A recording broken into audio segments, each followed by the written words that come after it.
नमस्कार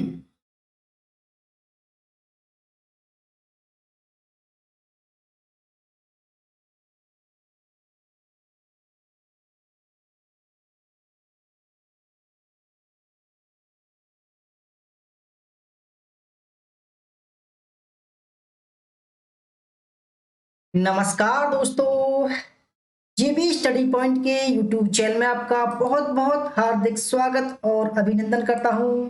तो आज थोड़ी सी देर हो गई, आध घंटा इसके लिए सॉरी।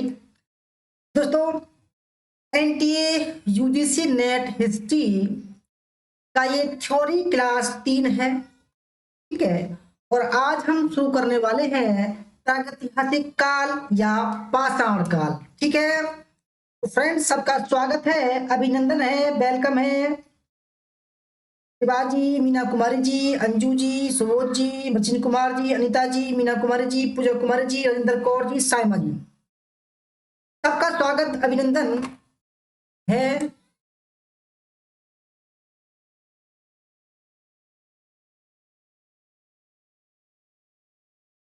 फ्रेंड, थोड़ी सी आज देर हुई क्योंकि दोस्तों आपके लिए बहुत मेहनत से क्लास बनाई है। थोड़ी सी उसमें देर लग गई, तो आइए शुरू करते हैं क्लास को अपनी।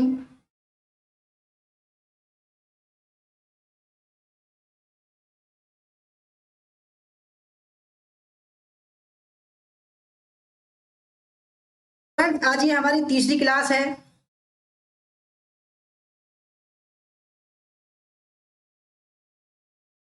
और इससे पहले दो क्लास हमारी चल चुकी हैं, ठीक है। मुस्कान भोसले जी, वेलकम आपका।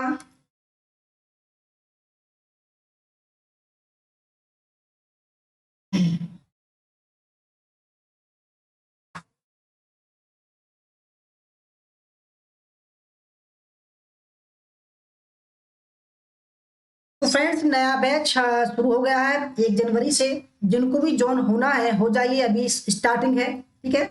तो जे भी साथ में नेट जरब आपके हाथ में, तो आइए शुरू करते हैं। तो दोस्तों, आपसे गुजारिश है कि आप अगर हमारे चैनल पर नए हैं तो जरूर सब्सक्राइब कीजिएगा। उसके पास में जो बेल आइकन है उसको प्रेस कीजिएगा, जिससे कि आने वाले वीडियो का नोटिफिकेशन पहले मिल सके। वीडियो को लाइक और शेयर जरूर कीजिएगा। दोस्तों, क्लास को इंटरेस्टिंग बनाने के लिए तो मैंने काफी मेहनत की है, 3-4 घंटे लग गए डायग्राम बनाने के लिए, ठीक है, समझाने के लिए आपको। तो अगर आप हमारे कोर्स को जुड़ने के लिए इच्छुक हैं तो आप हमारे जेबी स्टडी पॉइंट के ऐप को डाउनलोड कीजिएगा। और डेमो क्लास भी है, ठीक है, उसको भी देख लीजिएगा। जेबी स्टडी पॉइंट का दोस्तों चैनल है, उसको भी ज्वाइन कीजिएगा। अर्जुन धाकड़ जी, वेलकम आपका। फ्रेंड्स, हमारे नेट हिस्ट्री का 6 महीने का कोर्स 3,000 रुपये का, 1 साल का 4,000 रुपये का है और लाइफ टाइम के लिए 5,000 रुपये का है। अगर कोई टेस्ट सीरीज लगाना चाहता है नेट हिस्ट्री की तो 999 का है। और टीजीटी पीजीटी केवल 500 रुपये का कोर्स है। आइए शुरू करते हैं। तो फ्रेंड देखो, हमने बताया था कि इतिहास जो होता है वो 3 टाइप का पढ़ते हैं हम, यानी कि प्रागैतिहासिक, क्योंकि हम बड़े लेवल का पढ़ रहे हैं तो प्रागैतिहासिक बोलेंगे, ठीक है। दूसरा पढ़ते हैं हम आदि ऐतिहासिक, ठीक है। और तीसरा पढ़ते हैं हम ऐतिहासिक काल। तो हम अभी प्रागैतिहासिक काल पर चल रहे हैं, ठीक है। आपको डायग्राम वाइज समझाया जाएगा, जिससे कि दोस्तों ऐसा होता है कभी कभी कि थ्योरी पढ़ना और डायग्राम के माध्यम से पढ़ना बहुत अंतर होता है, ठीक है। देखो, आप देख सकते हैं प्रागैतिहासिक काल में क्या क्या आता है। पूरा पाषाण काल आता है, मध्य पाषाण काल आता है और नव पाषाण काल आता है, ठीक है। इसमें लोगों जो जो मनुष्य था उसने काफी कठिनाइयों का सामना किया। वो अपना बदोश था स्टार्टिंग में, ठीक है। फिर उसने उसने जो है दोस्तों आग जलाना सीखा, ठीक है। और उसने जो है पशुपालन करना सीखा। फिर जो है स्थायी जीवन रहना सीखा, परिवार बनाया उसने, ठीक है। तो आप देख सकते हैं चित्र में परिवार है। तो पाषाण पाषाण काल क्यों कहते हैं उस काल को? क्योंकि दोस्तों उस काल में मनुष्य जो है पत्थरों का, बड़े बड़े पत्थरों का प्रयोग करता था, तो इसलिए उसको पाषाण या स्टोन एज बोलते हैं। ठीक है, याद रखिएगा इसको भाई। जिस काल में मनुष्य ने पत्थरों का प्रयोग किया, पत्थरों को औजारों के रूप में प्रयोग किया और पत्थरों के माध्यम से शिकार करता था, ठीक है, वही उसका पेशा था, तो उसको जो है पाषाण काल या स्टोन एज बोलते हैं। ठीक है, ये कुछ निम्न प्रापाषाण काल के पत्थर के औजार हैं। ठीक है, आप देख सकते हैं ये चित्र में चकमक नामक पत्थर है, उसको रगड़ रहे हैं और आग जल जाती थी। ठीक है, देखो शुरू करते हैं दोस्तों इतिहास का परिचय। ठीक है, इतिहास जो है वो 3 टाइप का है, क्योंकि हम बड़े लेवल का पढ़ रहे हैं, नेट लेवल का पढ़ रहे हैं, तो 3 टाइप ऐसे पढ़ेंगे। और हम कंपटीशन में पढ़ते हैं दोस्तों, तो हम पढ़ते हैं प्राचीन इतिहास, मध्यकालीन और आधुनिक इतिहास। परंतु हम जो है पढ़ेंगे दोस्तों एकदम ब्रॉड लेवल में, क्योंकि हम अब दोस्तों बच्चे नहीं रह गए हैं आप, आपको एकदम गहराई से पढ़ना पड़ेगा। ठीक है, नेट IAS PCS लेवल का। तो इतिहास को हम 3 टाइप में पढ़ेंगे। पहला है प्रागैतिहासिक काल या पाषाण काल, जिसको हम अब पढ़ने वाले हैं। दूसरा होगा आपका आदि ऐतिहासिक काल, ठीक है, और तीसरा होगा आपका ऐतिहासिक काल। अब इनमें हमें क्या क्या पढ़ना होगा। प्रागैतिहासिक काल में दोस्तों हमने पहली क्लास में पढ़ा था, पृथ्वी की उत्पत्ति पढ़ी थी। ठीक है, फिर दूसरा जो टॉपिक था हमारा वो था मानव का विकास। अब तीसरा जो टॉपिक होगा वो हमारा दोस्तों पाषाण काल है, और पाषाण काल में भी जो है पुरापाषाण काल पढ़ेंगे।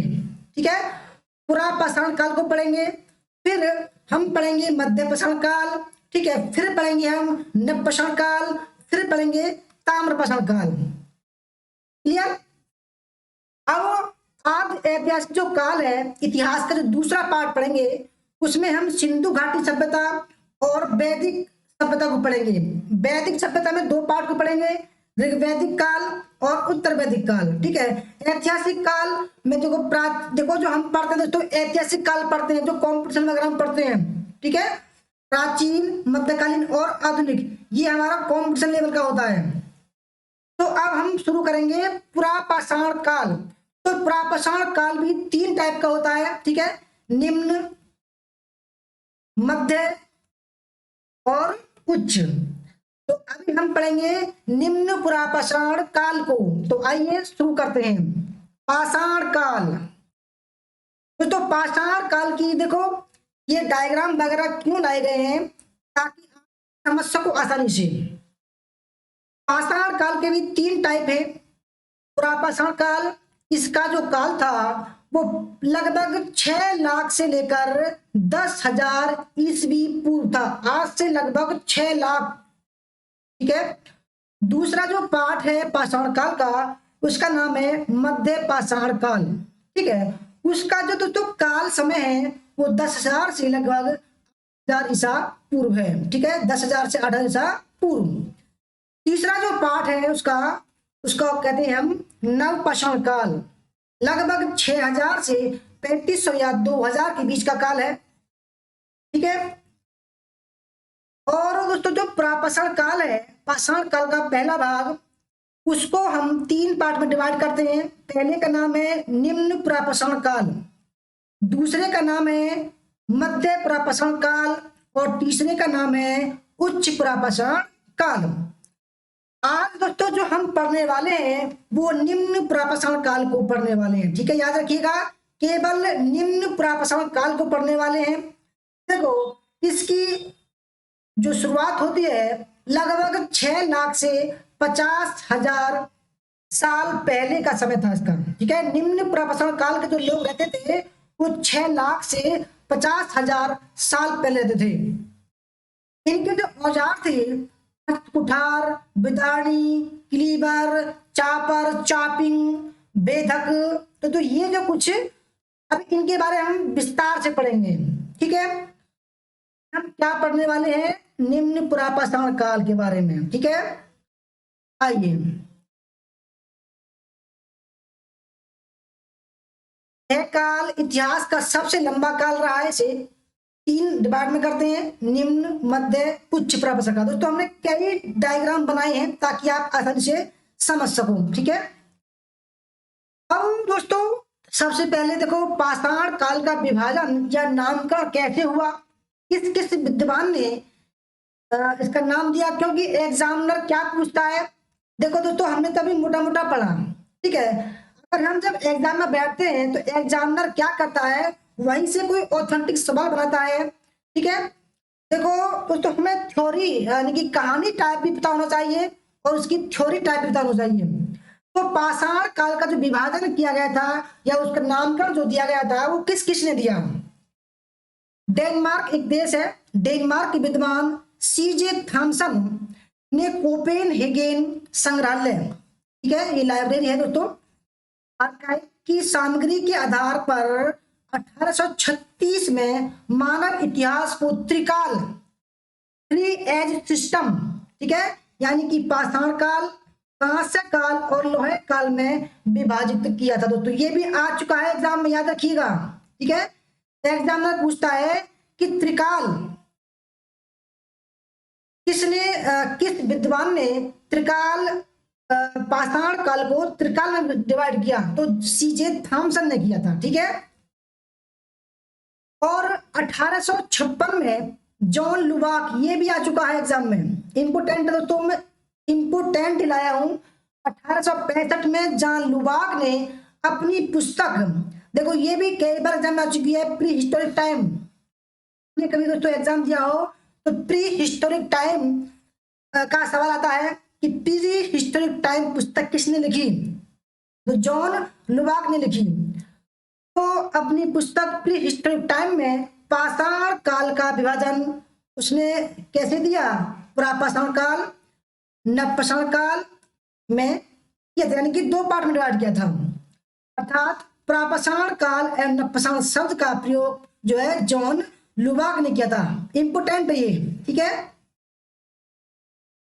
1961 में थॉमसन और ब्रैडवुड ने नवपाषाण काल तक के समय को 3 भागों में बांटा है।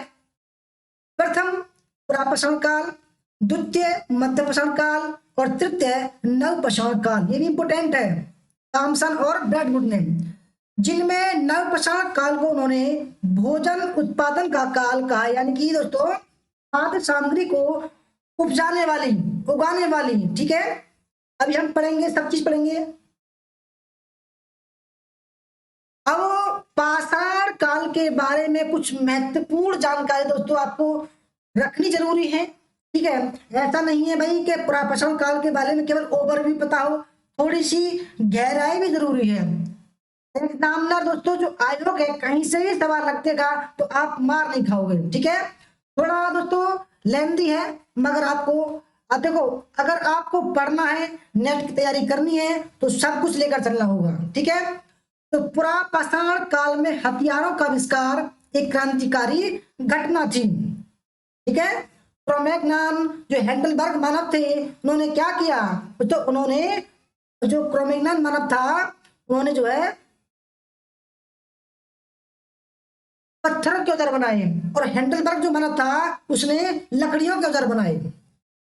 पुरापाषाण काल के जो लोग थे वो नेग्रिटो, इंपोर्टेंट दोस्तों ये नेग्रिटो जाति के थे। इंपोर्टेंट ये एग्जाम में आ चुका है कि पुरापाषाण काल के जो मानव थे वो किस जाति के थे, नेग्रिटो, ठीक है, नेग्रिटो जाति के थे। योजनाबद्ध तरीके से बड़े स्तनपायी जानवरों का शिकार किया गया इस काल के लोगों ने, ठीक है, बड़े बड़े पत्थरों से, और वध करने का सबसे पुराना स्पष्ट साक्ष्य 2 स्थान से मिला है कि भाई यानी कि भाई हम कहते हैं कि जो उस समय के जो लोग थे उन्होंने जो है जानवरों को मारा, तो उसका साक्ष्य भी मिला है। कहीं कहाँ मिला है, द इंग्लैंड में बॉक्स ग्रोव से 5 लाख वर्ष पहले का साक्ष्य मिला है। वहां से जो दोस्तों ऐसा लगा है कि लोगों ने जानवरों को मारा था बड़े बड़े पत्थरों से। फिर एक साक्ष्य और मिला जर्मनी में सोनी जैन से 4 लाख वर्ष पहले का साक्ष्य मिला है। वहां भी देखा गया है कि लोगों ने जो है पशुओं को मारा। पुरापाषाण कालीन लोग पूर्ण रूप से आखेट यानी कि शिकार पर निर्भर थे। ये भी आ चुका है एग्जाम में दोस्तों, ठीक है। उठाकर देख लेना प्रीवियस क्वेश्चन पेपर को आप, कि पूछा गया है कि पुरापाषाण काल के लोग किस पर निर्भर थे, ठीक है। तो शिकार पर वे खानाबदोश यानी कि घुमक्कड़ जाति के लोग थे। ठीक है दोस्तों, घुमक्कड़ घूमते रहते थे, उनका कोई स्थायी निवास नहीं था, घुमक्कड़ जीवन व्यतीत करते थे, खानाबदोश थे। इस काल में मानव खाद्य पदार्थों का उपभोक्ता मात्र था, यानी कि दोस्तों वो खाता था, केवल इकट्ठा नहीं करता था, बोता नहीं था। ठीक है, उसको पता ही नहीं था, उसका दिमाग इतना था ही नहीं। ठीक है, उपभोक्ता मात्र था, उत्पादक नहीं, उत्पादक मतलब उसको उगाता नहीं था, वो केवल पेड़ पौधों से, कंदमूल से, मांस खाकर जो अपना जीवन व्यतीत करता था। अब दोस्तों हम पढ़ेंगे निम्न प्रापसाण के बारे में। ठीक है, तो निम्न प्रापसाण काल के बारे में अभी विश्व स्तर की बात चल रही है। ठीक है, और एक दो स्लाइड के बाद में हम भारत के निम्न प्रापसाण काल के बारे में पढ़ेंगे। विश्व के संदर्भ में पढ़ रहे हैं, निम्न प्रापसाण काल के बारे में महत्वपूर्ण जानकारी है वो पढ़ेंगे। ठीक है, विश्व के संदर्भ में तो केन्या में चेसो वांजा और दक्षिण अफ्रीका में स्टार्ट क्रांच। तो आपको याद होगा कि रामापिथेका जो है वो अफ्रीका के जंगलों से बाहर निकला था। ठीक है, वो चारों तरफ फैल गया, तो उसी की बात हो रही है। स्टार्ट क्रांच में पत्थर के औजारों के साथ साथ आग में पकाई गई चिकनी मिट्टी और जली हुई हड्डियों के टुकड़े मिले हैं, जो 14 लाख से लगभग 14 लाख से 10 लाख वर्ष पुराने मिले हैं। ठीक है, केन्या में किलोवे और ओलो जरसाइली के खनन स्थलों से हजारों की संख्या में शल्प उपकरण, फ्लैग टूल्स मिले हैं, हस्तकुठार मिले हैं। दोस्तों ये हस्तकुठार हमारे भारत में भी मिले हैं। ठीक है, शालक की पहाड़ियों में मिले हैं, मद्रास में मिले हैं। ठीक है, जो 7 से 5 लाख वर्ष पहले के थे। स्पेन की अल्टामीरा की गुफाओं से 1879 में प्रागैतिहासिक मानव की चित्रकारी मिली है। यहाँ जानवरों के चित्र भी मिले हैं, यानी कि गुफाओं में दोस्तों लोगों ने चित्रकारी की हुई थी लाल हरे रंगों से। ठीक है, फ्रांस की लैक्सलॉक ये भी आ चुकी है एग्जाम में। सोबे की गुफाओं से भी जानवरों के सैकड़ों चित्र मिले हैं।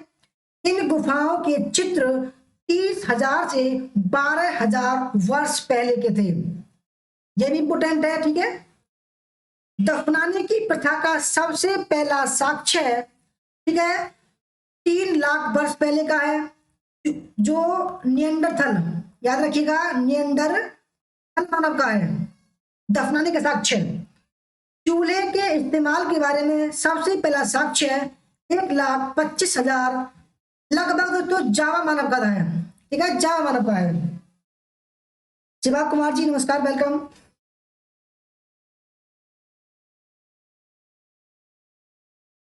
दोस्तों कभी कभी हम ये भी पता नहीं होता कि भाई प्रापाषाण काल और मध्यपाषाण काल और नवपाषाण काल में क्या अंतर है। ठीक है, तो एक स्लाइड ये है, इसको हम लेके आए हैं कि भाई आप इन तीनों में जो है डिवाइडेशन पता कर सको। देखो प्रापाषाण जो काल था, इसमें क्या था कि प्रापाषाण काल संस्कृति के अवशेष जो मिले हैं भारत में, वो सोहन नदी घाटी में मिले हैं, बेलन नदी घाटी में मिले हैं, नर्मदा घाटी में मिले हैं एवं भोपाल के भीमबेटका से प्राप्त हुए हैं। याद रखिएगा, इंपोर्टेंट फैक्ट है। ठीक है, अब बात करते हैं मध्यपाषाण काल की, कि मध्य प्रदेश में आजमगढ़, ठीक है, और राजस्थान में बागोर, ये भी आ चुका है एग्जाम में, इंपोर्टेंट है, देख लीजिएगा दोस्तों पुराने पेपर उठा के। प्राचीनतम साक्ष्य प्राप्त हुए हैं। ठीक है, और अगर हम बात करें नवपाषाण काल की, तो मेहरगढ़ से कृषि के प्राचीनतम साक्ष्य प्राप्त हुए हैं। ठीक है, दूसरा पॉइंट देखते हैं प्रापाषाण काल का, यहां से हैंड एक्स, हाथ की कुल्हाड़ी, क्लीवर और स्क्रेपर आदि उपकरण प्राप्त हुए हैं। ठीक है, अगर बात करें दोस्तों हम मध्यपाषाण काल की, तो मानव के अस्थि पंजर का सबसे पहला साक्ष्य उत्तर प्रदेश के सराय नारायण तथा मेहदा नामक स्थान से प्राप्त हुआ। याद रखिएगा, ये भी दोस्तों आ चुका है एग्जाम में, महत्वपूर्ण फैक्ट है ये। और अगर बात करें हम नवपाषाण काल की दोस्तों, अब ये भारत के संदर्भ में चल रहा है। बुर्जहोम तथा गुफकराल से अनेक गर्तावास मिले हैं, अनेक प्रकार की मृदभांड मिले हैं एवं प्रस्तर व हड्डी के अनेक औजार प्राप्त हुए हैं। ठीक है, और तीसरा पॉइंट है, हम पढ़ते हैं प्रापाषाण काल का। यहाँ चौतरा दोस्तों, चौतरा भी एग्जाम में आ चुका है, देख लीजिएगा पुराने पेपर उठा के। यहाँ चौतरा नामक स्थान से हस्त कुठार तथा सल्क पाए गए हैं। ठीक है, मध्यपाषाण काल की बात करते हैं तो इस काल के उपकरण छोटे थे जिनको माइक्रोलिथ बोला गया था, माइक्रोलिथ। ठीक है, अगर नवपाषाण काल की बात करें तो चिरांद बिहार से प्रचुर मात्रा में हड्डी के उपकरण प्राप्त हुए। दोस्तों ये भी एग्जाम में आ चुका है, देखो एक एक लाइन बड़ी महत्वपूर्ण है, मिस मत करना क्लास को, तो अदरवाइज हो सकता है आपका नुकसान हो जाए। बहुत ही फैक्चुअल क्लास है और देखो लास्ट में हम एकदम थ्योरी लाएंगे। ठीक है, प्रापाषाण काल के बारे में चौथा पॉइंट पढ़ते हैं। नर्मदा घाटी के नरसिंहपुर, महाराष्ट्र के नेवासा, आंध्र प्रदेश के गिदलूर, करीमपुरी तथा तमिलनाडु के बादमुराई पक्कम से अवशेष प्राप्त होते हैं। अगर बात करें मध्यपाषाण काल की तो क्वार्टजार्ड पत्थर के औजार बनाए गए थे। ठीक है, और पश्चिमी बंगाल के बीरभानपुर तथा गुजरात के लंगनाज महत्वपूर्ण स्थल थे, तो ये भी आ चुके हैं एग्जाम में। सराय नाहर राय तथा मेधा व दमदमा सबसे प्रापाषाण मध्यपाषाण स्थल है। आदम मध्य प्रदेश से गुफा चित्रकारी के प्रमाण मिले हैं। मध्यपाषाण का स्थल देखते हैं, कोल्डी हवा से चावल के प्राचीनतम साक्ष्य मिले हैं और आज की डेट में जो नया सर्वे हुआ है वो संत कबीर नगर उत्तर प्रदेश के संत कबीर नगर जिले में तो लहुरा देव जो है सबसे पुराना हो गया है, लहुरा देव। बेलारी दक्षिण भारत में प्रमुख स्थल था नवपाषाण काल का। कुंभकारी सर्वप्रथम इसी काल में दृष्टिगोचर होती है। इस काल में आग तथा पहिए का आविष्कार हुआ। इस समय की मुख्य विशेषता खाद्य उत्पादन, यानी कि लोगों ने तो अनाज उगाना शुरू कर दिया। ठीक है, पशुओं के उपयोग की जानकारी तथा स्थिर ग्राम मैन की एक जगह रहना शुरू कर दिया। ग्राम बस गए नवपाषाण काल में, परिवार बन गए। फ्रेंड्स देखो, अब भारत के संदर्भ में कुछ इंपोर्टेंट पढ़ते हैं। देखो, नवपाषाण काल के पाषाण काल भारत संदर्भ में प्रापाषाण काल 6 लाख से 10,000 ईसा पूर्व, मध्यपाषाण काल 10,000 से 8,000 ईसा पूर्व, 10,000 या 8,000 से 4,000 ईसा पूर्व भारत के संदर्भ में है ये। और अगर नवपाषाण काल की बात करें दोस्तों भारत के संदर्भ में तो 4,000 से 1,000 ईसा पूर्व निर्धारित किया जाता है। ये है भारत के संदर्भ में। ठीक है, भारत के संदर्भ में। और देखो दोस्तों, प्रापाषाण काल को हम 3 पार्ट डिवाइड करते हैं, निम्न पूर्व प्रापाषाण काल, मध्य पूर्व पाषाण काल और उच्च पूर्व पाषाण काल। यह है भारत के संदर्भ में। तो अब जो हम पढ़ रहे हैं दोस्तों वो 6 लाख से जो 1.5 लाख ईसा पूर्व जो काल था वो निम्न पूर्व प्रापाषाण काल का था। इसके बारे में हम विस्तार से पढ़ेंगे। ठीक है, ये भारत के संदर्भ में याद रखिएगा। अभी हमने पढ़ा था विश्व संदर्भ में, अब पढ़ेंगे हम भारत संदर्भ में, जो आपके एग्जाम में 100% आएगा, इससे अलग नहीं आएगा। दोस्तों भारत के संदर्भ में पढ़ते हैं, भारत के संदर्भ में लगभग 6 लाख से 1.5 लाख वर्ष पूर्व वो समय था। ठीक है, और उपकरणों के आधार पर निम्न पूर्व पाषाण काल को हम 2 पार्ट में डिवाइड करते हैं। ठीक है, गुड इवनिंग जी, सोनिया जी गुड इवनिंग। पहला है टापर चापिंग या पेबल संस्कृति, याद रखिएगा दोस्तों। ठीक है, टापर चापिंग या पेबल संस्कृति, या इसको बोलते हैं दोस्तों सोहन घाटी संस्कृति, सोहन संस्कृति। ठीक है, याद रखिएगा। अब भारत की बात हो रही है और आपके एग्जाम में तो इससे बाहर एक भी सवाल नहीं होगा। भारत के संदर्भ में निम्न पूर्व पाषाण काल को 2 पार्ट में डिवाइड करते हैं, पहला है चापर चापिंग या पेबल संस्कृति, और उसी को बोलते हैं सोहन संस्कृति, क्योंकि इसके जो उपकरण थे और जो इस संस्कृति के जो उपकरण थे वो सोहन घाटी संस्कृति में सबसे ज्यादा पाए गए थे। ठीक है, दूसरा जो दोस्तों भाग था निम्न पूर्व प्रसरण काल के उपकरणों का, वो था इंसुलिन। आप उठाकर देख लेना दोस्तों, ये एग्जाम में सेम टू सेम आया होगा। इंसुलिन या मद्रासी संस्कृति, जिनको 1863 में रॉबर्ट ब्रूस फूट ने पल्लवरम अतिपक्कम से खोजा था। ठीक है दोस्तों, इसलिए उस संस्कृति को इतिहासकारों ने मद्रासी संस्कृति या इंसुलिन या हस्त कुठार संस्कृति कहा गया है। ठीक है दोस्तों, समझ में आ रहा है या नहीं आ रहा है, जरा कमेंट कीजिए भाई, हमें भी पता चलना चाहिए कि भाई आपको पता है, देख रहे हैं क्लास नहीं देख रहे हैं, आप कमेंट कीजिए दोस्तों। ठीक है, और लाइक वगैरह भी करते रहो, शेयर वगैरह भी करते रहो। ठीक है, देखो दोस्तों, ये नेट की क्लास है तो बड़े लेवल की तो ऑटोमेटिक ही होगी। ठीक है भाई, नेट कोई छोटा मोटा तो है नहीं, उसमें कुछ करना पड़ेगा, एक्स्ट्रा करना पड़ेगा। तो देखो दोस्तों, जो लोग थे, ठीक है, जो भारत की संस्कृति के जो लोग थे, ठीक है, निम्न प्रशासन काल के, तो BS गुहाने के अनुसार भारत की 6 मूल प्रजातियां थी। भारत में जो है 6 मूल प्रजातियां थी। पहला था नेग्रिटो, यानी कि निम्न पुरापाषाण काल, निम्न पूर्व पाषाण काल। ठीक है, proto Australoid, Mongoloid, Mediterranean, Nordic और पाश्चात्य। दोस्तों इसको मैंने पिछली क्लास में पढ़ा दिया है। ठीक है, आज हम देखो इसको हम क्यों लेके आए हैं, क्योंकि नेग्रिटो जो है वो निम्न पूर्व पाषाण काल का था, इसलिए इस पर हमने फोकस किया है। ठीक है, अब देखो इस चित्र में आप देख रहे होंगे कि लोग जो है इस पशु को, दोस्तों ये पशु है कोई, इसको जो है पत्थरों से मार रहे हैं, बड़े बड़े पत्थरों से मार रहे हैं। दोस्तों ये वही काल था जब औजार नहीं था, और जो ये पत्थर हैं ये मानव ने नुकीले बनाए थे। ठीक है, जय जी, वेलकम आपका। दोस्तों ये निम्न पुरापाषाण काल है, निम्न पुरापाषाण काल।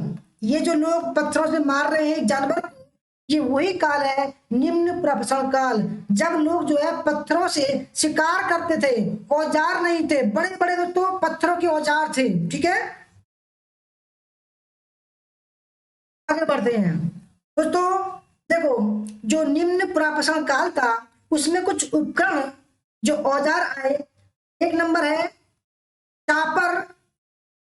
इसमें एक ही ओर धार बनता था, यानी कि दोस्तों कह सकते हैं इसमें एक ही ओर धार बनता है, यानी कि इस तरफ धार था, इस तरफ मोटा था ये। ठीक है, अर्थात पेबुल के एक ही ओर धार बनता था। दूसरा जो उपकरण था इसको दोस्तों हम क्या बोलेंगे, चापर चापिंग या पेबल संस्कृति, याद रखिएगा। ठीक है, चापिंग ये है, यह द्विधार, यानी कि इसके दोनों तरफ धार थी, इस तरफ भी धार थी और इस तरफ भी धार थी, अर्थात पेबुल की दोनों तरफ धार बनाई गई थी। याद रखिएगा, इंपोर्टेंट है ये। ठीक है, अब ये जो है दोस्तों ये मद्रासी संस्कृति है, मद्रासी। इसमें रॉबर्ट ब्रूसफूट और उसके दोस्त ने मद्रास में हैंडैक्स, बड़ी बड़ी कुल्हाड़ियां, हाथ की कुल्हाड़ियां खोजी। आप देख सकते हैं हैंडैक्स, ये कुल्हाड़ी है, और बेदाड़ी क्लीबर, तो इस तरीके के औजार थे।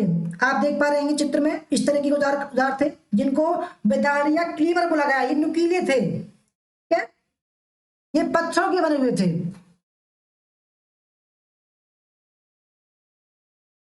दो पार्ट, पहला और दूसरा। ठीक है, निम्न पूर्व पाषाण काल और भारत के संदर्भ में 2 पार्ट, चापर चापिंग और इंसुलिन संस्कृति। अब दोस्तों निम्न पुरापाषाण काल के बारे में जो भारत संदर्भ में है, भारत के संदर्भ में है, उसके बारे में दोस्तों हम थ्योरेटिकल जानते हैं।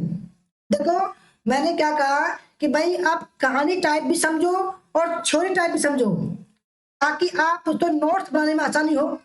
ठीक है, तो सर्वप्रथम रॉबर्ट ब्रूस फूट ने मई 1863 में मद्रास के पास स्थित पल्लवरम, ये भी इंपोर्टेंट है, ये भी कई बार एग्जाम आ चुका है। ठीक है, पल्लवरम स्थान से पुरापाषाण काल का उपकरण प्राप्त हुआ है। याद रखिएगा दोस्तों, मैंने बता रहा हूं, कहानी टाइप भी याद करो और थ्योरी टाइप भी याद करो, ताकि आप किसी भी एग्जाम में मार नहीं खाओ। तो रॉबर्ट ब्रूस फूट ने 1863 में दोस्तों मद्रास में, तमिलनाडु में पड़ता मद्रास, वहां पर जो है एक बड़ी कुल्हाड़ी की खोज की, जिसको हस्त कुठार बोला गया है, हैंड बैग्स, बड़ी कुल्हाड़ी थी वो। रॉबर्ट ब्रूस फूट को इंपोर्टेंट है, भारतीय प्रागैतिहासिक पुरातत्व का पिता।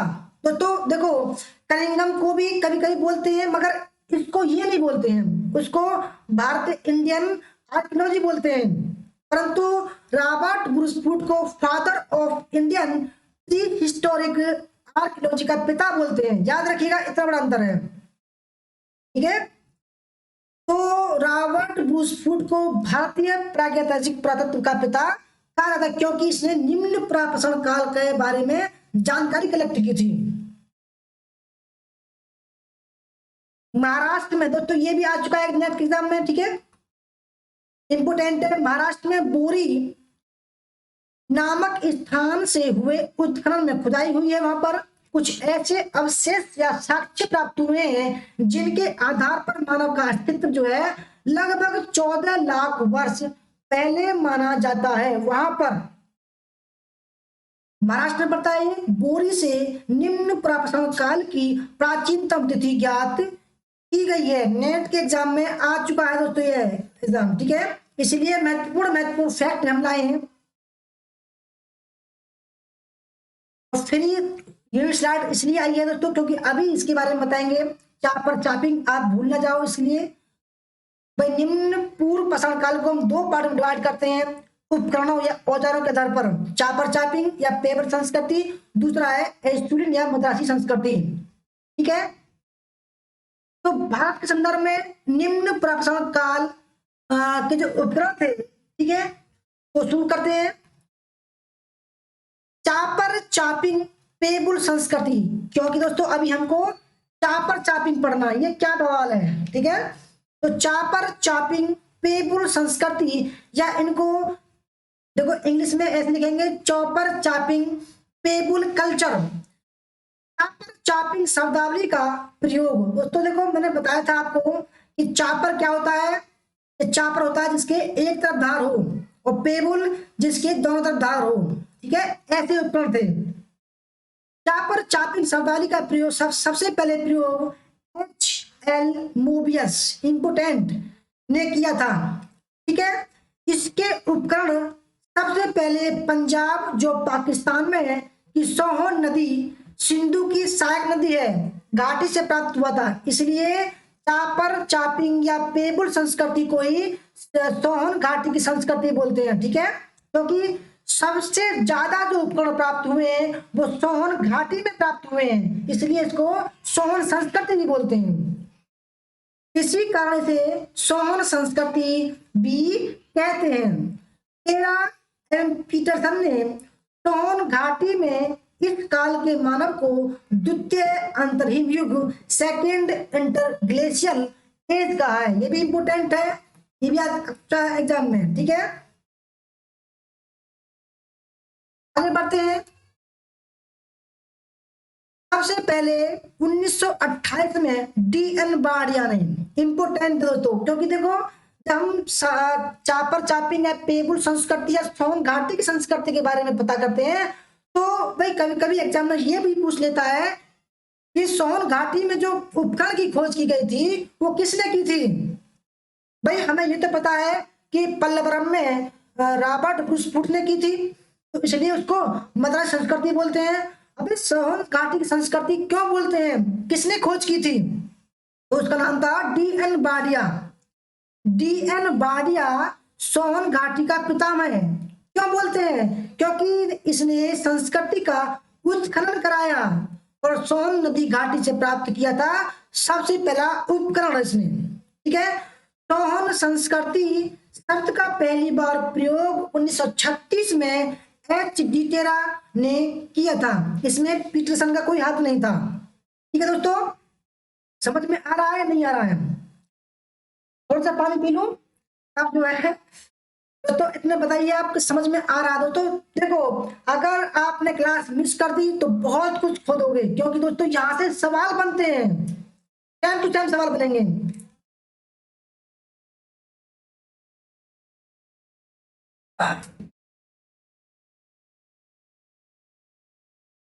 उन्नीस सौ 30 में KRU टाड, कर्नल टॉड ने सोहन घाटी के पिंडी घेव स्थल का उत्खनन कराया था। इसने राजस्थान का इतिहास लिखा था, तो यही कर्नल टॉड है। ठीक है, 1935 में H.D. टेरा और T.T. पीटरसन, पूरा नाम है इसका पीटरसन का, के नेतृत्व में येल कैम्ब्रिज अभियान दल ने शिवालिक पहाड़ियों के पोतवार पहाड़ी पठारी भाग का सर्वेक्षण कर पाषाण कालीन संस्कृति के साक्ष्य प्राप्त किए। इंपोर्टेंट है दोस्तों ये भी। ठीक है, सीमंस भी गया था वहां पर। एच डी संकालिया ने सोहन घाटी में मानव आवास के साक्ष्य एवं हस्तकुठार प्राप्त किया था। ठीक है, सोहन नदी घाटी में कुल 5 वेदिकाएं, अग्नि वेदिकाएं प्राप्त मिली है। तो इंपोर्टेंट फैक्ट बता रहा हूं मैं आपको। देखो, फिर मैं इसको क्यों लाया हूं, क्योंकि अभी कुछ और बाकी है। निम्न पूर्व पाषाण काल को औजारों के आधार पर हम 2 पार्ट में डिवाइड करते हैं। पहला है चापर चापिंग पेबल संस्कृति या सोहन संस्कृति, दूसरे का नाम है एस्यूलिन या हस्तकुठार संस्कृति, मद्रासी संस्कृति। दोस्तों ये भारत के संदर्भ में याद रखिएगा, बार बार मैं दोस्तों बोल रहा हूं, भारत के संदर्भ में ये। ठीक है, अब भारत के संदर्भ में निम्न प्रापाषाण काल की जो दूसरी संस्कृति थी, ठीक है, याद रखिएगा, तो दूसरी संस्कृति थी एस्यूलिन संस्कृति या मद्रासी संस्कृति, या उसको बोला गया है हस्तकुठार संस्कृति। ठीक है, मद्रासी बोला गया था उसको, जहां पर रॉबर्ट ब्रूस फूड और उसके दोस्त ने जो है दोस्तों उपकरण की खोज की थी। हस्तकुठार बड़े बड़े कुल्हाड़ी थी, ये बड़ी बड़ी कुल्हाड़ी थी। हस्तकुठार संस्कृति के उपकरण सर्वप्रथम रॉबर्ट ब्रूस फूड ने मई 1863 में मद्रास के पास पल्लवरम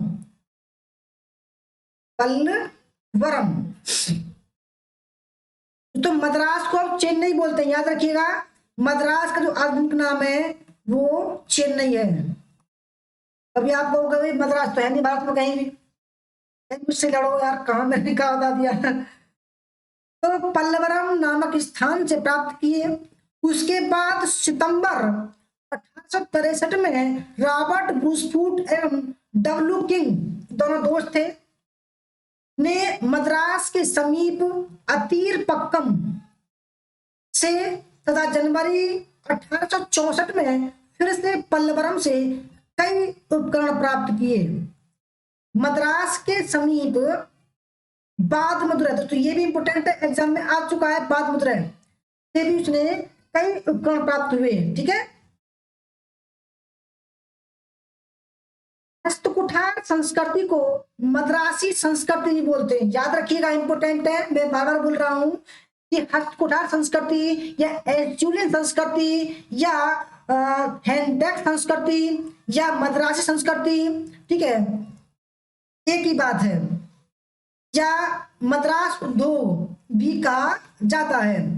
राजस्थान के चित्तौड़गढ़ जिले में सोहन संस्कृति और मद्रास संस्कृति के इकट्ठे मिलने के प्रमाण मिले हैं। वेरी वेरी मोस्ट इंपोर्टेंट है, तो एग्जामिनर पूछेगा कि भाई निम्न प्रापाषाण काल का वह स्थल जहां से दोनों संस्कृति प्राप्त हुई है वो कहाँ है, तो राजस्थान के चित्तौड़गढ़ में प्राप्त हुई है। इंपोर्टेंट है ये भी। देखो दोस्तों, जो कुल्हाड़ी थी, ठीक है, कुल्हाड़ी को दोस्तों, आपकी जो कुल्हाड़ी थी जिसको हैंड एक्स बोला गया है, वो कितने प्रकार की थी ये कह सकते हैं। देखो, एक थी एक्चुअली हस्तकुठार, या ये पाया गया था मद्रास में, ठीक है। एबिबेली, बेधक, तक्षणी, खुरचनी, बेदनी और खुरचनी, ये हस्तकुठार के प्रकार थे। एक्चुअली सबसे बड़ी थी, तो ये जो है सबसे बड़ी थी, ठीक है।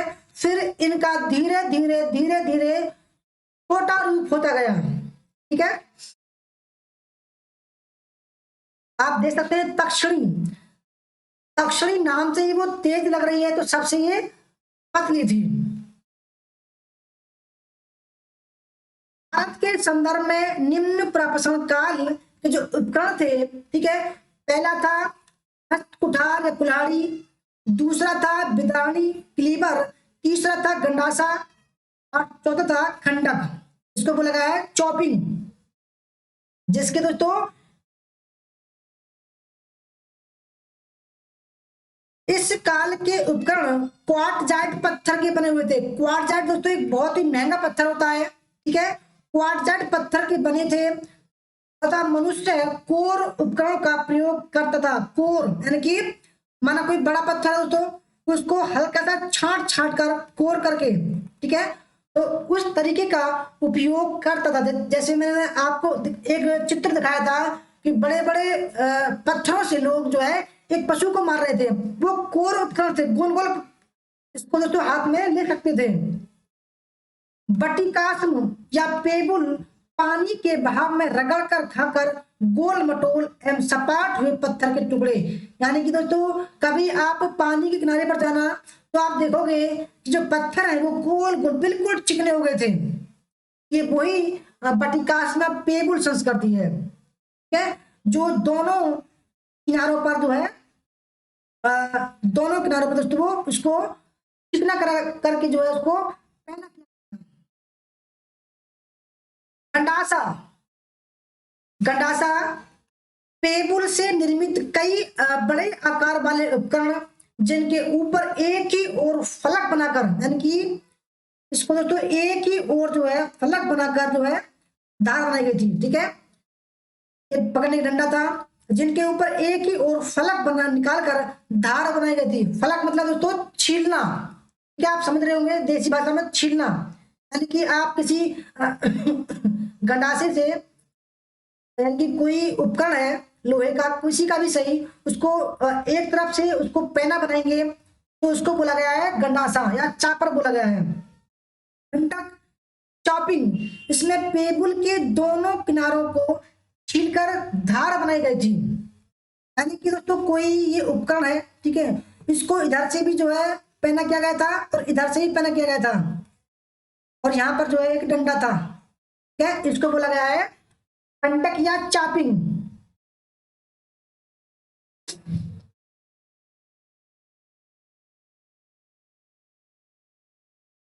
ठीक है, अब दोस्तों देखो, अब सवाल में ये बहुत आता है, very very most important slide है, आ रही है, वो थोड़ा सा छोटा दिखेगा और उसको अच्छा देखने के लिए आप अपनी थोड़ी सी क्वालिटी बढ़ा लीजिएगा यूट्यूब में, ठीक है। प्रापाषाण काल के क्षेत्रों का दोस्तों वर्गीकरण बार यानी कि 99% पूछता है कि भाई जो निम्न प्रापाषाण काल या प्रापाषाण या नवपाषाण काल के जो स्थल है वो कहाँ कहाँ पाए गए हैं, ठीक है। तो देखो निम्न प्रापाषाण काल जो है उसको पेबुल संस्कृति बोला गया है, ठीक है, हैंडक संस्कृति, ये स्थलक संस्कृति या फलक संस्कृति, इसको फलक या स्थल या फलक संस्कृति बोला गया है, ये उच्च प्रापाषाण काल की है। तो इसमें सोन घाटी और बेल घाटी प्रमुख थी। तो इसको जो है भारत में जो निम्न पुरापाषाण काल के जो स्थल है उनको हम 4 पार्ट में डिवाइड करते हैं, ठीक है। पहला जो क्षेत्र है वो है उत्तरी क्षेत्र, ये भारत का नक्शा है, ठीक है। उत्तरी क्षेत्र और पश्चिमी क्षेत्र, मध्य क्षेत्र और दक्षिणी क्षेत्र। तो ये इस तरीके से बांटा गया था। ठीक है, इधर है पश्चिमी क्षेत्र, इधर उत्तरी क्षेत्र, इधर दक्षिणी क्षेत्र, इधर सॉरी ये दोस्तों मध्य क्षेत्र है, ये मध्य क्षेत्र है। ये हो जाएगा आपका पश्चिमी क्षेत्र जहां महाराष्ट्र पड़ता है। ठीक है, तो भारत में जो निम्न पाषाण काल के जो स्थल पाए गए हैं, चार क्षेत्र में बटे हुए हैं। उत्तरी क्षेत्र, इसमें क्या क्या था अभी बताऊंगा आपको। दूसरा था पश्चिमी क्षेत्र, तीसरा था मध्य क्षेत्र और चौथा था दक्षिणी क्षेत्र। दोस्तों देखो, बड़ा बड़ा और विस्तार से इसलिए बताया जा रहा है कि ये नेट के एग्जाम की तैयारी कर रहे हो आप। ठीक है, आप ग्रुप डी वगैरह की तैयारी नहीं कर रहे हो, आप बिल्कुल ब्रॉड तरीके से तैयारी कर रहे हो, कुछ भी नहीं छूटना चाहिए। दोस्तों देखो, अब हम बात करेंगे उत्तरी क्षेत्र की। उत्तरी क्षेत्र की देखो, बिल्कुल प्रमाणित दोस्तों बता रहा हूं मैं आपको। उत्तरी क्षेत्र की बात करेंगे हम, तो निम्न पुरापाषाण काल के जो क्षेत्र थे वो चार पार्ट में डिवाइड थे। पहला उत्तरी क्षेत्र। देखो दोस्तों, मैं समझ पा रहा हूं कि आपका जो YouTube है वो इसको सही से नहीं दिखा रहा होगा, और आप जो है 360 में कर लीजिएगा, क्योंकि मैं भी देख पा रहा हूं 360 में बिल्कुल सही चल रही है। ठीक है, थोड़ी सी है। देखो दोस्तों, हम इसलिए लाते हैं क्योंकि हमारे जो स्टूडेंट हैं उनको ये PDF के रूप में मिल सके, PDF के माध्यम से भी नोट्स बना सकें। तो निम्न पुरापाषाण काल के क्षेत्र, पहला है उत्तरी क्षेत्र, और उसमें पहला जो क्षेत्र है वो शिवालिक क्षेत्र। यहां से सोहन संस्कृति के अवशेष मिलते हैं। सोहन जो है वो सिंधु की सहायक नदी है। शिवालिक पहाड़ियों में स्थित पोतवार पठार पर सोहन नदी सूख गई है। तो हर एक लाइन में सवाल बनेगा, ऐसी झील जो जम जाए उनको कश्मीर घाटी में करेबा कहते हैं। ठीक है, सोहन घाटी से हमें 5 वेदिकाएं मिली हैं। कितनी मिली दोस्तों? 5 वेदिकाएं। याद आ रहा होगा आपको, कालीबंगा में सिंधु घाटी सभ्यता की बात करें तो कालीबंगा में और लोथल में मिली है। ठीक है, जिनका निर्माण विभिन्न हिमकालों में हुआ है। इस घाटी से पेबुल उपकरण, चापर चापिंग उपकरण, इंडेक्स उपकरण प्राप्त हुए हैं। ठीक है, इन उपकरणों का निर्माण क्वार्टजाइट स्फटिक पत्थरों से हुआ, जो काफी महंगे थे। अब दोस्तों इसके बारे में कुछ महत्वपूर्ण फैक्ट है। 1928 में DN वाडिया ने सोन घाटी में सबसे पहला उत्खनन किया था। ठीक है, इसे सोहन घाटी का पितामह भी कहा जाता है। दूसरा फैक्ट, 1930 में RU टाट ने सोहन घाटी के पिंड घेव का उत्खनन किया था। तीसरा फैक्ट, 1935 में इस घाटी में सबसे महत्वपूर्ण अनुसंधान कैम्ब्रिज अभियान दल ने किया। इस दल ने कश्मीर घाटी से लेकर पाकिस्तान में स्थित साल्ट रेंज नामक नमक की पहाड़ियां है वो साल्ट रेंज तक विस्तृत सर्वेक्षण किया। सोहन घाटी में मानव आवास के साक्ष्य है ना, एंड हेंडेक्स कुल्हाड़ी प्राप्त करने वाले सांकालिया महोदय थे। इंपोर्टेंट है भी। सांकालिया ने लिद्दर नदी के तट पर स्थित पहलगाम से इनकी प्राप्ति की थी। इंपोर्टेंट दोस्तों ये भी। ठीक है, इंपोर्टेंट है, कहीं से भी क्वेश्चन आ जाए निम्न पुरापाषाण काल का, आप पीछे मत हटना, क्योंकि दोस्तों आप जे भी स्टडी पॉइंट पर पढ़ रहे हो, एक भी सवाल आपसे नहीं छूटेगा। पांचवा फैक्ट है, सोहन घाटी के अन्य स्थलों में मलकपुर। दोस्तों जो सोहन घाटी थी, ठीक है, मलकपुर, ये उत्तरी क्षेत्र की बात हो रही है। चौथरा, ये आ चुका एग्जाम में, इंपोर्टेंट है, कलार। ठीक है, कलार चौमुख प्रमुख है। चौथरा से ही दक्षिण का विशिष्ट उपकरण एक्स मिला है। चौथरा को उत्तर एवं दक्षिण की परंपराओं का मिलन स्थल माना गया है। ये भी इंपोर्टेंट है, ठीक है। ये आया था एग्जाम में कि किस निम्न प्रापाषाण काल के स्थल को दक्षिण एवं उत्तर की परंपराओं का मिलन स्थल माना गया, ये सवाल में आया था। तो चौतरा को बोला गया है। कटक के गरियाल से एक घिसा हुआ क्लीवर मिला है, ठीक है। तो समझ में आ रहा है नहीं आ रहा है? देखो क्लास थोड़ी गहराई वाली है, हो सकता है समझ में कम आ रही हो, ठीक है, मानता हूं मैं, क्योंकि दोस्तों आप भी पढ़ने बैठोगे तो ऊबने लगोगे। यहाँ तो दोस्तों आप किसी की जो है कहते हैं भाई फोर्स नहीं हो रहा है, आप यूट्यूब पर पढ़ रहे हैं, हो सकता है आपका मन नहीं लग रहा हो, परंतु दोस्तों एक बात जान लीजिए कि जो डर गया वो समझो नेट से आउट हो गया। मैं मारने की बात नहीं कर रहा हूँ, तो कहावत है डर गया जो मर गया। देखो डरिएगा नहीं बिल्कुल भी, चाहे कुछ भी आ जाए यार, आपका माइंड कुदरत ने ऐसा दिया है कि दुनिया भर की चीज, दुनिया भर की जानकारी समझ सकती है उसमें। दोस्तों कुछ भी नहीं है नेट। सर्वाधिक प्रापाषाण औजारों के संदर्भ में तिथियों के साक्ष्य शिवालिक में मिले हैं। झेलम तट पर स्थित दीना, जलालपुर तथा शिवालिक का पिंजौर क्षेत्र इस मामले में मजबूत है या समृद्ध है। 1951 में ओलफ रूफर ने सतलज की सहायक सिरसा घाटी में स्थित नलगढ़ के समीप से निम्न प्रापाषाण उपकरणों को खोजा था।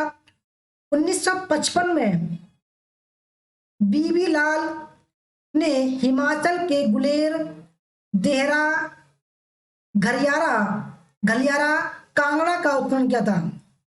यह सभी स्थल ब्यास बाणगंगा घाटी में है। कांगड़ा, पाताल गंगा, बाणगंगा के संगम पर स्थित है।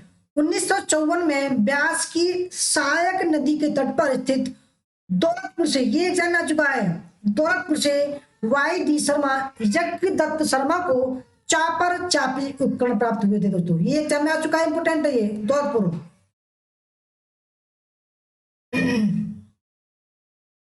देखो थोड़े से और फैक्ट हैं। दिल्ली के अनंगपुर से चूलिन औजारों के साथ प्रापाषाण युगीन सभ्यता के साक्ष्य मिले हैं।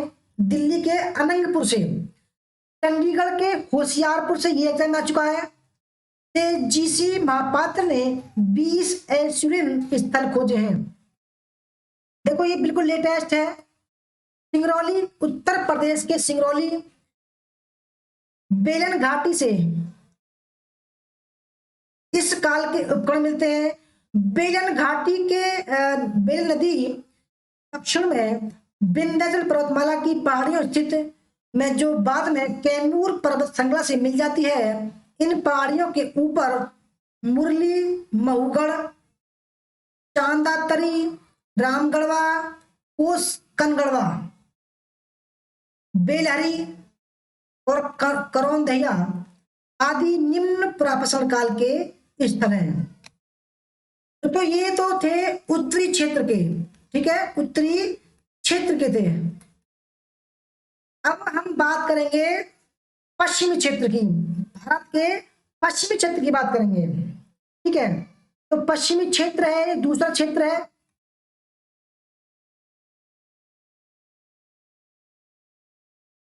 पश्चिमी क्षेत्र, ठीक है, दूसरा पार्ट है ये। तो पश्चिमी क्षेत्र में राजस्थान के जायल, अमरापुर, डिडवाना, सिंधी तालाब, ये भी एग्जाम में आ चुका है, सिंधी तालाब इंपोर्टेंट है। 16 आर ड्यून, सोनीता, भैंसोरगढ़, जनकपुरा, गंभीरी नदी पर स्थित चित्तौड़गढ़, ये भी इंपोर्टेंट है दोस्तों, ठीक है। जो हम करवा रहे हैं एग्जाम, जो टेलीग्राम पर टेस्ट डेली, उसमें आज सवाल आया था ये चित्तौड़गढ़। बेराज नदी पर स्थित नागरी प्रमुख निम्न प्रापाणिक स्थल है। राजस्थान के नागौर जिले में स्थित डिडवाना से प्राप्त भूतात्विक जमावों को 3 भागों में डिवाइड किया जाता है। पहला है जायल जमाव। दोस्तों देखो पिछले वाले एग्जाम में जवाब के बारे में एक सवाल आया था, आपको याद हो तो, जायल जवाब, अमरापुरा जवाब और टिटवाना जवाब। जोधपुर के निकट स्थित मोगरा पठार, ये भी इंपोर्टेंट है, मोगरा पठार पुरापाषाण युगीन प्रस्तर औजारों के निर्माण का कार्यशाला था दोस्तों, ठीक है। जिस प्रकार कर्नाटक का इसामपुर औजारों के का निर्माण का कार्यशाला थी, इसी प्रकार जोधपुर, राजस्थान के जोधपुर में मोगरा पठार प्रस्तर औजारों के निर्माण की वर्कशॉप थी, कार्यशाला थी। गुजरात के साबरमती घाटी में स्थित हडोल, पदामली, बीरपुर तथा सौराष्ट्र काठियावाड़ के भद्र, हिरण, कालूवार इस काल के प्रमुख स्थल है। समरियाला गुजरात में स्थित पाषाणिक स्थल है। तो अब तीसरा जो पार्ट है वो है मध्य क्षेत्र, ठीक है। मैंने आपको तो 4 क्षेत्र बताए, तीसरा क्षेत्र आ चुका है, बस 5 मिनट की क्लास होगी अभी बस। तो मध्य क्षेत्र तो तीसरा पार्ट है। निम्न प्रापाषाण कालीन स्थल जो थे वो 4 पार्ट में डिवाइड थे, 2 तो हो चुके हैं, तीसरा ये मध्य क्षेत्र में जो निम्न प्रापाषाण काल के स्थल थे। अब देखते हैं, अरुण सोनकिया, अरुण सोनकिया ने मध्य प्रदेश के होशंगाबाद जिले में स्थित हथनौरा, नर्मदा घाटी से एचुलिन, तो इनने 1982 में खोज की थी इसकी। एचुलिन औजार के साथ मानव कपाल एग्जाम में आ चुका है, ठीक है, मोस्ट इंपोर्टेंट है ये। नर्मदा घाटी हथनौरा में जो मानव कपाल मिला है दोस्तों वो अरुण सोनकिया ने खोजा था, ठीक है। हाथियों का जीवाश्म प्राप्त हुआ है, हाथियों का जीवाश्म, क्योंकि पशुओं के जीवाश्म सर्वप्रथम नर्मदा घाटी में मिले, इसलिए इन पशुओं के जीवाश्म को नमदिकस, इंपोर्टेंट है दोस्तों, नमदिकस कहा जाता है। इनमें जो प्राप्त हुए हैं साक्ष्य, भैंसा का प्राप्त हुआ है, दरियाई घोड़ा का प्राप्त हुआ है, हाथी तथा घोड़ा के जीवाश्म प्राप्त हुए हैं। हाथियों के जीवाश्म को स्टेगोडोन गणेशा तथा एलिफोस हिसुडिकस कहा गया है। एपी खत्री, इंपोर्टेंट नाम है, एपी खत्री ने नर्मदा घाटी में ओल्डुआ प्रकार के पेबुल उपकरण प्राप्त किए। यह उपकरण सर्वप्रथम महादेव पिपरिया से मिले, इसलिए ने महादेवियन कहा जाता है। तो ये एक एकदम बेहतरीन सवाल है, इंपोर्टेंट है ये। मध्य नर्मदा घाटी से प्राप्त भूतात्विक जमावों का वर्गीकरण निम्नलिखित है, जैसे कि शोभापुर जमाव, नरसिंहपुर जमाव, देवा कछार जमाव और जलोन जमाव। तो ये जमाव पिछली बार भी आए थे, ठीक है, इस बार भी आएंगे, इंपोर्टेंट है सब कुछ। दोस्तों सबका स्वागत है, वेलकम है, अभिनंदन है। क्लास अच्छी लग रही हो तो जरूर लाइक कीजिएगा, शेयर कीजिएगा। दोस्तों बताइए, बब्बी सागर जी कह रहे हैं जय भीम, जय भीम जी, जय भीम का। दोस्तों सबका स्वागत है, अभिनंदन है, ठीक है। तो आगे बढ़ते हैं। इनमें से केवल झलोन जमाव में पावला घाट और गुरुवारा स्थलों से बीच ज्वालामुखी के उद्गार से निकली राख का जमाव मिलता है, जो कि मध्य सोन घाटी से प्राप्त ज्वालामुखी जमाव की तुलना में पतला और सीमित है। तो ये भी आ चुका है एग्जाम में। सोन घाटी में बाघोर तक इलाहाबाद विश्वविद्यालय एवं अमेरिका के बर्कले विश्वविद्यालय के संयुक्त निर्देशन में GR शर्मा एवं JD क्लार्क द्वारा उत्खनन किया गया। सोन घाटी के बाघोर, तो ये राजस्थान का बाघोर है, ठीक है, क्योंकि सोन घाटी राजस्थान में भी पड़ती है। सोन घाटी के बाघोर में पशुओं के जीवाश्म, क्योंकि यहाँ पर पशुपालन का साक्ष्य मिला है, इंपोर्टेंट है, कई बार जाना चुका है, एवं वेदिका की आकृति मिली है। सोन घाटी में प्राचीन से नवीन स्थलों का क्रम क्या है? सबसे प्राचीन है तो स्याबल जमाब, तो ये वही वही आप याद रखिएगा, स्याबल ये आया था बिल्कुल सेम टू सेम, स्याबल, फिर पटपरा जमाब आया था, फिर बाघोर आया था, और फिर खेतोही आया था। इनको टाइम दोस्तों ये सेम टू सेम आया था। इसमें स्याबल सबसे पुराना तथा सबसे निचला जमाब है, वेरी वेरी मोस्ट इंपोर्टेंट। सबसे दोस्तों निचला कौन सा है,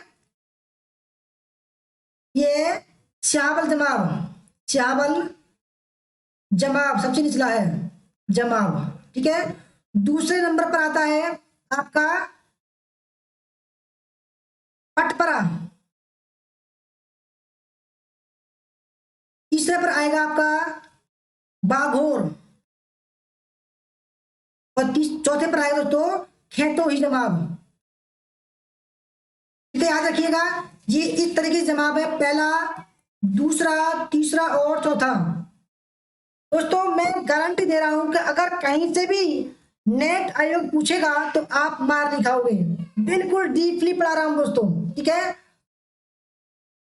मेहनत करता हूं, ठीक है।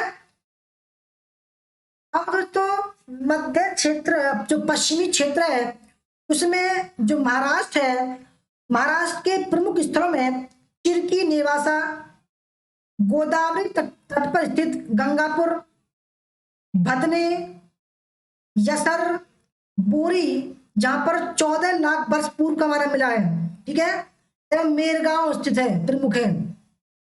चिरकी नेवासा से ट्रैप, बेसाल्ट तथा डोलेराइट पत्थर के एस्टुलिन हाथ के उपकरण कुल्हाड़ी प्राप्त हुई हैं।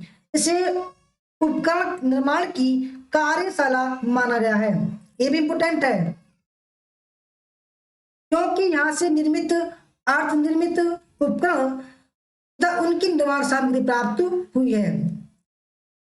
कुकड़ी नदी पर स्थित बोरी से निम्न प्रापसण काल की प्राचीनतम तिथि प्राप्त हुई है, लगभग 14 लाख वर्ष पूर्व की। पूरी प्राचीनतम निम्न प्रापसण युगीन स्थल है। बोरी से प्राप्त ज्वालामुखी राख के जमाव की तिथि लगभग दोस्तों, भाई ये थोड़ा सा मिस्टेक है, 14 लाख वर्ष पूर्व निर्धारित की गई है। बोरी के यानी कि सॉरी ये 13 लाख ही है, ये जो राख है और जो साक्ष्य मिला है वो 14 लाख का मिला है। बोरी के निकट नीमगांव, पिंपलवाड़ी से पाषाण युग के 5 स्थल प्राप्त हुए हैं। तो देखो चौथा जो क्षेत्र था निम्न पुरापाषाण कालीन जो स्थल थे उसको हमने 4 पार्ट में डिवाइड किया, 3 पार्ट हमने पढ़ लिए और ये चौथा पार्ट है जिसका क्षेत्र है वो है दक्षिणी क्षेत्र। ये शायद लास्ट स्लाइड दोस्तों हमारी, ठीक है। दक्षिणी क्षेत्र में कर्नाटक के लाखामपुर, ठीक है, अनागवाड़ी ये भी आ चुका है एग्जाम में, येदुरवाड़ी, येदियारपुर, हुसंगी ये भी दोस्तों आ चुका है एग्जाम में, हुसंगी। आंध्र प्रदेश के प्रकाशम, गिडल्लूर ये भी आ चुका है एग्जाम में, नेल्लोर भी आ चुका है एग्जाम में, करीमपुर भी आ चुका है एग्जाम में। तमिलनाडु के पल्लवरम, अतीरपक्कम, वादमदुरै, माना जनकारन, सिंगलपेट जिले में स्थित गुडियम गुफा ये भी दोस्तों आ चुकी है एग्जाम में, ठीक है। मोस्ट इंपोर्टेंट दोस्तों क्लास है, किस काल के उपकरण मिलते हैं।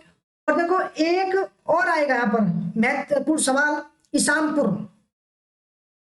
गुडियम गुफा का उत्खनन जो उत्खनन किया गया तो वो के.टी. बनर्जी ने किया था। तीरपक्कम से जंतु के पद चिन्हों की प्राप्ति हुई है, इंपोर्टेंट है ये भी, ठीक है। तीरपक्कम जो मद्रास में तमिलनाडु में है वहां से जंतु के पद चिन्हों की प्राप्ति हुई है। उत्तर भारत के गांगेय क्षेत्र, दक्षिण में केरल को छोड़कर अधिकांश भागों में से निम्न पुरापाषाण काल के उपकरण मिलते हैं दोस्तों, इंपोर्टेंट है। केरल में जो है नहीं मिले। ये भी एग्जाम में आ चुका है कि भाई किस भाग से, भारत के किस भाग से निम्न पुराप्रसारण काल के उपकरण नहीं मिलते हैं, तो केरल और गंगा क्षेत्र से नहीं मिलते हैं। पूर्वी क्षेत्र में स्थित बंगाल के बांकुड़ा, पुरुलिया, वीरभूमि, मिदनापुर से प्राप्त हुए हैं। ओडिशा के मयूरभंज में स्थित कुलियाना से निम्न प्राप्रसारण उपकरण मिलते हैं। यहाँ डांगी, डुंगरी, नुवावेरी आदि प्रमुख प्राप्रसारण स्थल है। पुराप्रसारण उपकरण ओडिशा, बुधालंगा और ब्राह्मणी नदी से मिलते हैं। दोस्तों करने के लिए धन्यवाद आपका। अगर दोस्तों आप ऐसी ही क्लास से तैयारी करना चाहते हैं, ठीक है, और 100% आप नेट जरूर निकलना चाहते हैं, दोस्तों जरूर हमारे कोर्स ज्वाइन कीजिएगा। बहुत कहते हैं बिल्कुल सस्ता कोर्स है। नेट हिस्ट्री प्लस पेपर 1 भी होगा उसमें, और प्लस में तो उसमें टीजीटी पीजीटी भी होगा। आपका फुल कोर्स होगा। केवल 6 महीने का कोर्स जो 3000 रुपये में है, 1 साल का कोर्स 4000 रुपये में है, और लाइफ टाइम के लिए दोस्तों, लाइफ टाइम के लिए केवल 5000 रुपये में दिया जा रहा है। अगर आप ज्वाइन करना चाहते हैं तो हमारा नंबर है 8218345167 875547 12 पर संपर्क कर सकते हैं। दोस्तों कैसी लगी क्लास? वैसे दोस्तों बोरिंग होगी मुझे पता है, परंतु इतने फैक्ट हैं, इतनी महत्वपूर्ण क्लास है, तो गारंटी लेता हूं कि निम्न प्राप्रसारण काल का जब सवाल आएगा तो इससे बाहर नहीं होगा। धन्यवाद दोस्तों क्लास करने के लिए। मिलते हैं कल शाम 5 बजे। और देखो दोस्तों अच्छी लगी हो तो लाइक करना, शेयर जरूर करना, और चैनल पर नए हैं तो सब्सक्राइब जरूर करना। धन्यवाद क्लास करने के लिए। जय हिंद, जय भारत, वंदे मातरम।